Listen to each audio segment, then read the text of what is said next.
Good afternoon, everyone. This is your host, Elvie, with the Plantation of the Mind. You know, I consider myself to be a modern day Harriet Tubman. Back in the day of Harriet Tubman, she would go to the plantation and she would try to get slaves out of the South and take them into the North to freedom. And I see that as a type and shadow of today. Now, there's no plantations today as far as people working as slaves, but there is a plantation that lives within the mind of many people, not just black people, but this plantation exists in whoever's mind that will accept it. And it's becoming a more and more acceptable plantation to live on, the plantation of victimhood. It's not my fault. Somebody else controls the keys to my freedom, to my come to my blessing, to my prosperity.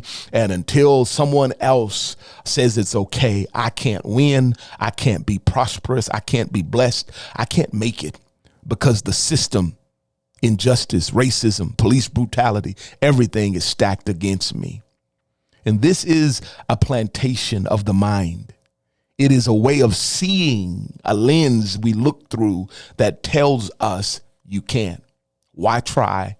It's hopeless. Most people, of course, would say, man, that's not honest. That's not what we're saying. That's not what we're trying to convey. What we're trying to say is that injustices have kept many people back from the prosperity that America talks about and says it's available for everyone. And yet look at the injustice. Look at how the systems were so stacked and how even to this day, there's all kinds of injustices that keep people back. And they focus on problems. Friend, I want to tell you something. This is why this channel exists. This is why I'm here. I feel called of God to stand up and to try and tell this generation, a generation of people whom I love, the truth.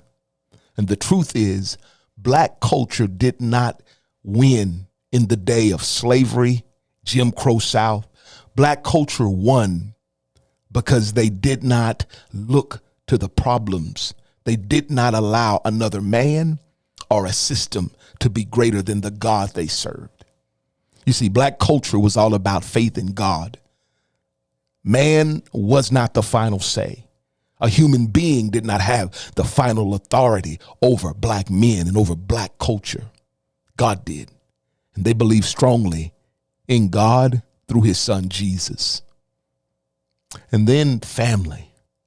Family is a big thing. And without the nuclear family, without fathers, mothers, marriage, family is difficult and hard. Children do not get the full benefit of the father and the mother without the marriage.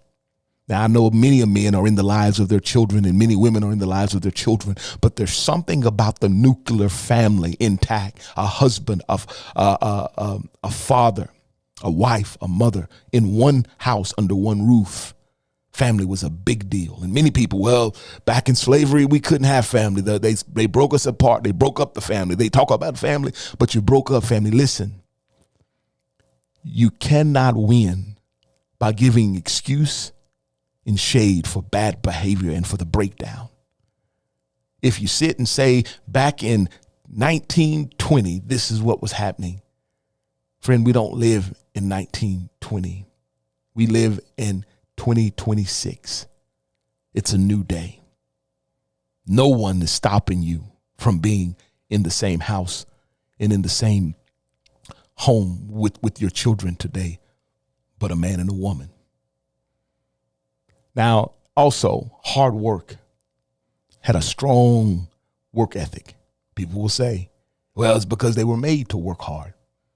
As slaves, you didn't have a choice if you're going to get out the bed or not.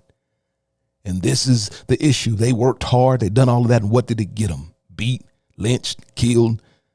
So don't tell me about hard work ethic and about the character of black people times past. What did all that character get them? No, friend.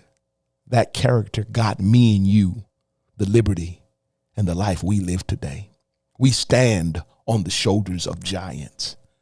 We are blessed because they stood even in very unjust times, but their character stood strong and it did not break.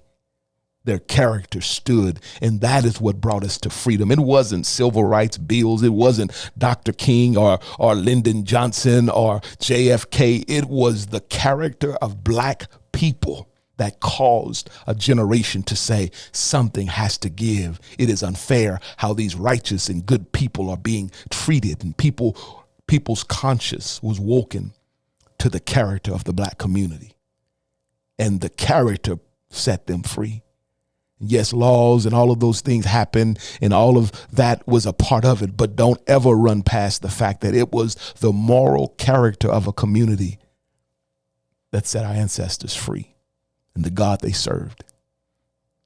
You see, today we got a lot of freedom. But my challenge for us today is, have we lost the best part, which is the character that they carried? Harriet Tubman, and I think I started off saying this, she came to the South, to slave quarters, and she came to take them from the plantation and to set them free. She said this, they quoted her as saying this, that I could have saved a lot of more if they'd have just recognized they were slaves or that they were under bondage. I could have saved more of them if they'd have recognized where they were wasn't a good place. And today there's an opportunity for us to leave the plantation. I pray for this next generation, these young people. These young people, they have a mindset that says America is unjust and it owes me something. They treated my ancestors wrong. They done all of this injustice. And to that day, to this day, it's wrong, and we deserve a check. We deserve something for what our ancestors went through. And the greatest thing you can get from your ancestors is their character, their culture. And if you carry that alone, I'm telling you, you can't help but be blessed. If we implement faith in God, strong family values, and hard work, there's nothing in this world can stop you from success. I'm a living witness of this, my friend. I've been married to my wife now for 26 years. We've raised our family of four children. And we also got to help and raise foster sons. We raised 10 foster sons also. And we've got to be a blessing in our community. We volunteer at the elementary school right next to our house in a community that's a tough community. We still live here. And we're trying to implement these principles into the next generation. We're trying to help a generation recognize you've got to be careful who you listen to. People who talk well and who have all of the rhetoric of that sounds real good, but yet what are you building?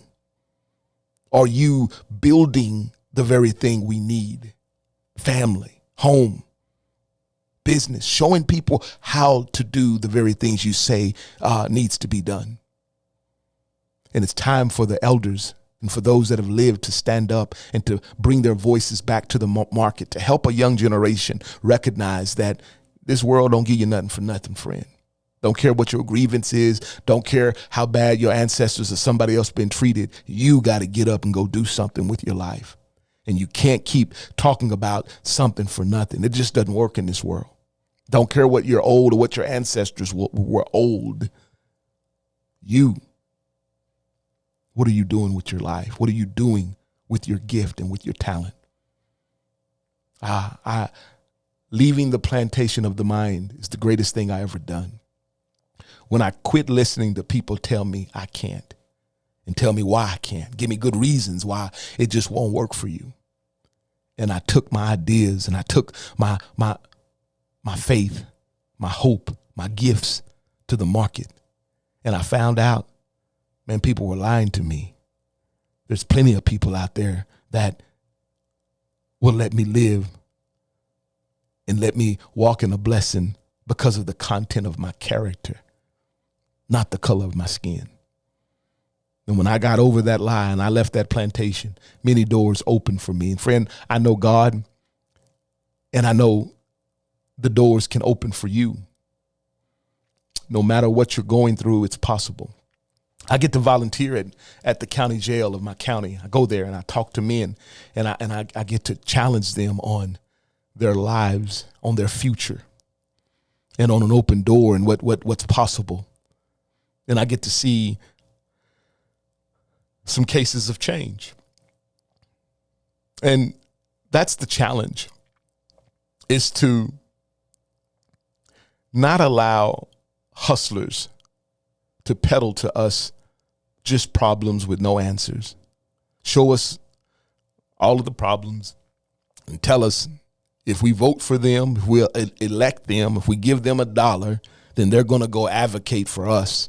And they're going to go and talk to the man for us to get us another bill and to get us another legislation act to do whatever. And where has ever been the fruit of any of that? I tell you the shortcut. Get a faith in God. Build a family. And work hard. And you'll be blessed.